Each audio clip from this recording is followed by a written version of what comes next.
അത് ഫലസ്തീനിൻ്റെ ഭൂമിയാണ്, അത് അവർക്ക് വിട്ടുകൊടുക്കണമെന്ന് ഫ്രാൻസിസ് മാർപ്പാപ്പ വിട പറഞ്ഞിരിക്കുകയാണ്. മതനേതാക്കളെ സ്വാഭാവികമായിട്ടും ആ മതത്തിലുള്ളവർ ഇഷ്ടപ്പെടും, അവരെ പിന്തുടരും, സ്നേഹിക്കും, അത് സ്വാഭാവികമാണ്. പക്ഷേ എല്ലാ മതസ്ഥരും ഒരുപോലെ ഇഷ്ടപ്പെടുന്ന ഒരു വ്യക്തിത്വമാണ് ഇന്ന് മൺമറഞ്ഞു പോയിരിക്കുന്നത്. ഫ്രാൻസിസ് മാർപ്പാപ്പ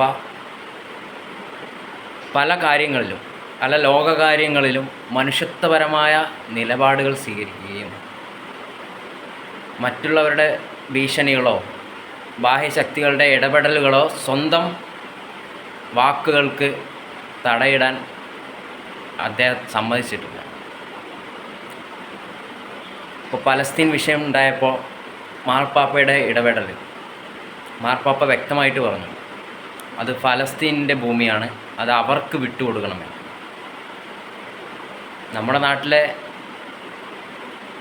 1% ക്രിസ്ത്യാനികൾ മാർപ്പാപ്പയുടെ വാക്ക് പോലും വകവയ്ക്കാതെ യൂദാസുകാരുടെ പരിപാടി കാണിക്കുന്ന ടീമാണ് നമ്മുടെ നാട്ടിലെ പല ക്രിസ്ത്യാനികൾ. എല്ലാവരും അല്ല, ഇപ്പോൾ ക്രിസ്ത്യാനികളുടെ തലവനാണല്ലോ മാർപ്പാപ്പ.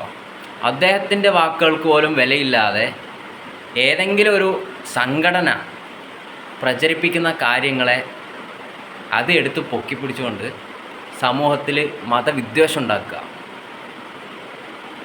അവരിൽ നിന്ന് എങ്ങനെയാണ് വ്യത്യസ്തനായിരിക്കുന്നത് മാർപ്പാപ്പ എന്നതാണ് അദ്ദേഹത്തിൻ്റെ മഹത്വം.